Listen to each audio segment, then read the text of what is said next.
नमस्कार प्रेक्षकांनो, या मालिकेच्या आजच्या जबरदस्त भागामध्ये आपलं स्वागत आहे.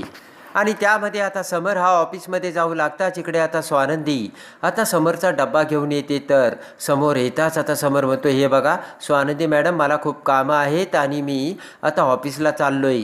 तेवढ्यात आता स्वानंदी म्हणते की जा की मग, तुम्हाला कोणी अडवलं आहे, पण जाताना ना ह्या तुमचा आहार पण घेऊन जा, यामध्ये फळे आहेत आणि भरपूर पाणी प्या बरं का, त्यामुळे तुमचं डोकं शांत राहील. तर समर स्वानंदीकडे बघतो आणि तेवढ्यात ते ऐकून आता समर म्हणतो की तुम्ही ना फार चिवट आहात. एखादी गोष्ट जर तुम्ही हातात घेतली ना तर ती पूर्ण झाल्याशिवाय तुम्ही सोडतच नाही.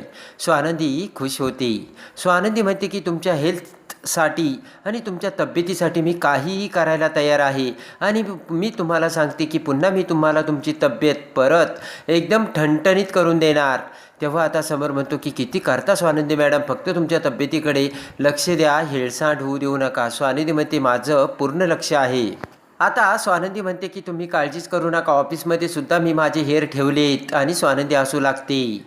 तर आता समर म्हणतो की मी किती जरी आडेओढे घेतले तरी तुम्ही तुमचा हट्ट सोडणार नाही वाटतं. तर हसतच स्वानंदी म्हणते अजिबात नाही. आता त्यानंतर आनंद ऑफिसमध्ये आलेला असतो. तर स्वानंदी आनंदला फोन करते आणि म्हणते की हे बघा आनंद दादा, मी राजवाड्यांसाठी एक डाएट बनवून दिला आहे आणि त्याचा चार्टसुद्धा तुम्हाला पाठवला आहे. पण कामाच्या गडबडीत राजवाड्यांकडून हलगर्जीपणा होऊ शकतो, तेव्हा तुम्ही प्लीज त्यांना रिमाइंड करून देणार का? तर आनंद म्हणतो ऑफकोर्स स्वानंदी वहिनी, तुम्ही काही काळजीच करू नका. आणि तेवढ्यात आता फोन ठेवता समर आता ऑफिसमध्ये येतो आणि कामाला लागतो.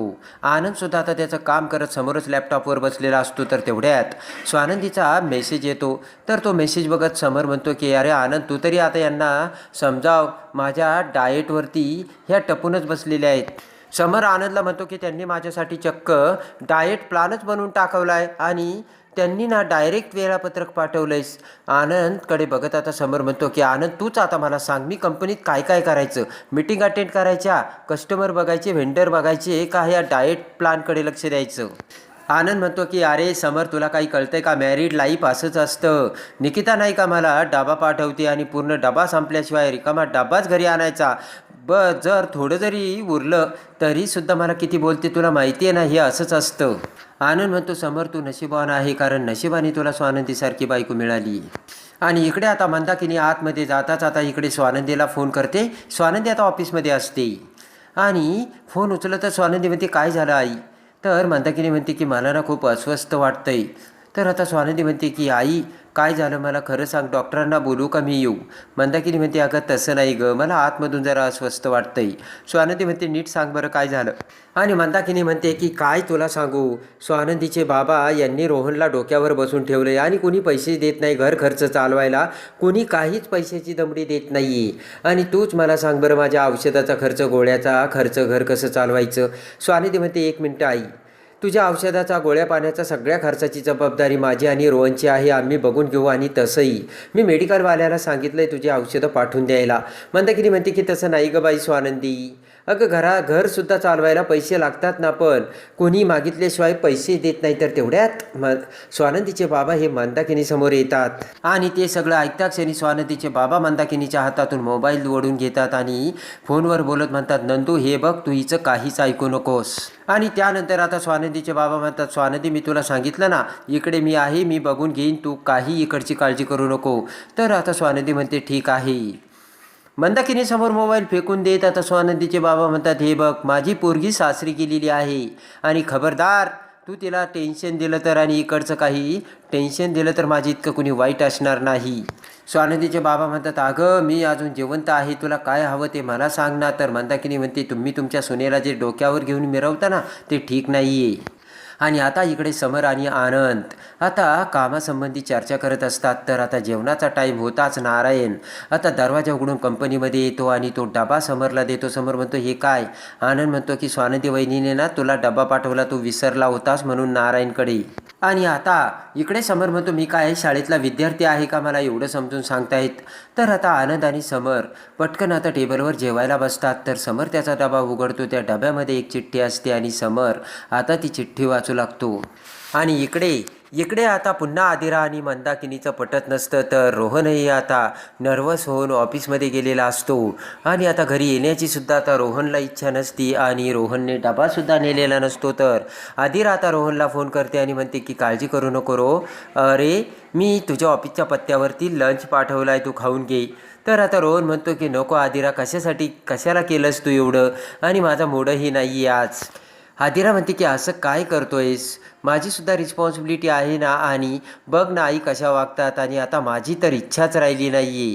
तेव्हा आता आदिरा म्हणते की मला असं वाटतं की आता वेगळं राहायला हवं. ते ऐकताच आता रोहनला धक्का बसतो आणि आदिरा म्हणते की तुला कळतंय का, आईला राहून देऊ ना या घरात, आपण दुसरीकडे कुठे जाऊन राहूयात.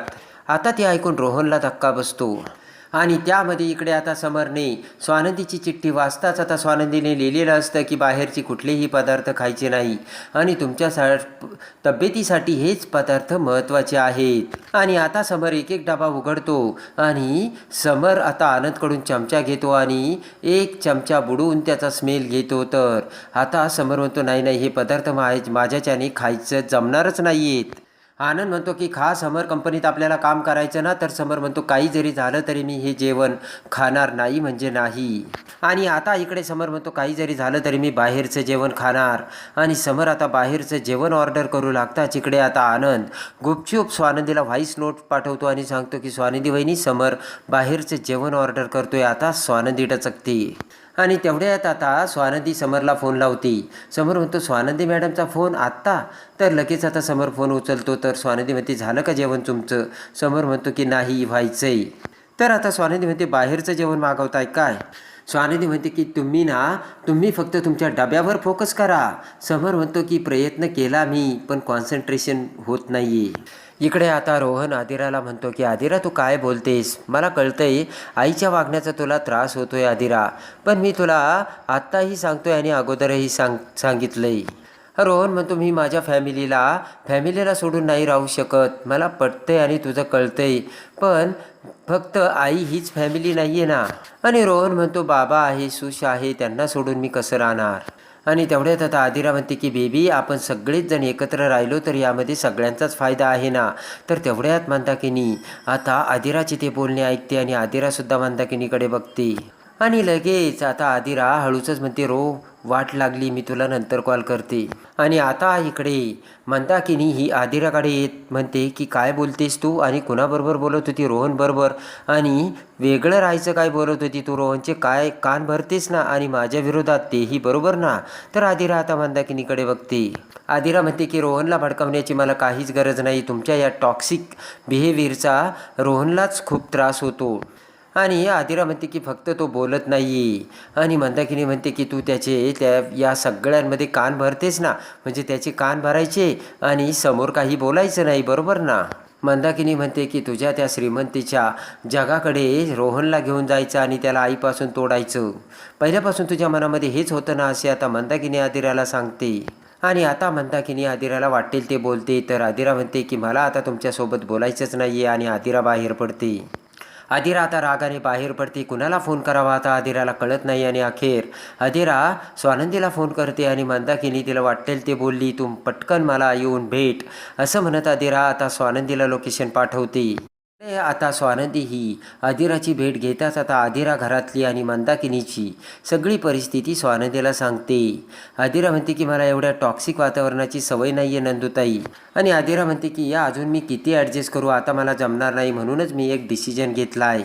आणि आदिरा म्हणते की आई आणि मी जर त्या घरात एकत्र राहिलो तर खूप भांडणं होतील. आणि आदिरा म्हणते की मी आणि रोहन वेगळं घर घेऊन राहण्याचा डिसिजन घेतला आहे. आणि आदिरा म्हणते की नंदुताई फॅमिली ब्रेक करायचं माझं काही तसं इश्यू नाही आहे. स्वानंदी म्हणते कळतंय मला, मी तुला तसं काही म्हटलंय का. आदिरा म्हणते मी आत्तापर्यंत तुझ्याशी सगळ्या गोष्टी शेअर केल्या, कारण आपला तसा बॉन्ड आहे. आणि स्वानंदी म्हणते मला ना तुझी घालमेल लक्षात येते. तर आता आदिरा म्हणते मलासुद्धा हा डिसिजन घ्यायचा नव्हता, पण आईने तो घ्यायला भाग पाडलाय. आणि आदिरा आता स्वानंदीला घडलेली सगळी हकीकत सांगते आणि त्यांनी आदिराचे कपडे कसे मंदाकिनीने त्या भांडेवालीला देऊन टाकले आणि त्या दिवशी सगळी भांडी एकत्र गोळा करून त्या कशा वाजवत होत्या मूर्खासारख्या, हे सगळं आदिरा आता स्वानंदीला सांगते. तर स्वानंदी डोक्याला हात लावते. तर आता आदिरा म्हणते मी त्यांना हे बोलूही शकत नाही आणि त्यांच्याबरोबर राहणं खरंच खूप डिफिकल्ट असल्याचे आता आदिरा बोलते. आणि स्वानंदी म्हणते की असं एकत्र राहून एकमेकांचा तिरस्कार करण्यापेक्षा लांब राहून कदाचित प्रेम टिकू शकतं. आणि स्वानंदी म्हणते की अर्थात मला तू असं नाही वागावास हे कळतंय, पण तू टेन्शन नको घेऊ, तुझी बाजूसुद्धा बरोबर आहे. आणि स्वानंदी म्हणते की आपण विचार करूयात आणि ही गोष्ट सॉल्व करूयात. स्वानंदी म्हणते सगळं नीट होईल. तर आदिरा म्हणते सगळ्या गोष्टी आपोआप नीट होत नसतात नंदुताई. आणि आदिरा म्हणते की जर मी आणि रोहन वेगळं राहिलो तरच गोष्टी सॉल्व आउट होणार आहे नंदुताई. तर स्वानंदी म्हणते ओके. आणि आता इकडे रोहन घरी येता क्षणी आदिरा ही आता मंदाकिनीला म्हणते की आम्ही वेगळं राहण्याचा डिसिजन घेतला आहे. तर लगेच आता स्वानंदीचे बाबा म्हणतात मी सुद्धा रोहन आणि आदिरासोबत वेगळ्या घरात राहायला जाणार. तर मंदाकिनीला धक्का बसतो आणि लगेच आता आदिरा म्हणते की मग आई तुम्ही इथे राहिला तरी चालेल. तर लगेच आता त्यांना बघून मंदाकिनी म्हणते की तुम्ही कशाला जाता नवीन घरामध्ये घर सोडून, मीच जाते घर सोडून. आणि मंदाकिनी तिची कपड्याची बॅग भरून आता राजवाड्यांच्या घरी येते आणि तिथे स्वानंदी समोर येत. आता मंदाकिनी म्हणते की आमचं घर तुटलं स्वानंदी, तुझ्यामुळे तुटलं आणि याला तू कारणीभूत आहे. आणि आता ते ऐकून आता इकडे मलिका आणि इकडे आता अर्पिता खुश होते. तर समर आणि आता इकडे स्वानंदीला धक्का बसतो. तर आता स्वानंदी मंदाकिनीला यामध्ये तिची चूक असल्याचे सांगते आणि तू त्या घरामध्ये कशी वागतेस हे आता स्वानंदी हे मंदाकिनीला दाखवून देते. आणि काही जरी झालं तरी रोहन आणि आदिरा वेगळं राहिलं तरी तुला काही प्रॉब्लेम नको आहे हे आता स्वानंदी मंदाकिनीला ठणकावून सांगते. आणि मंदाकिनीला आता स्वानंदीने तोंडावर पाडलेलं असतं आणि मोठ्या आयटीत आरोप करून निघायला आलेल्या मंदाकिनीचा माज आता स्वानंदीने चांगलाच उतरवलेला असतो.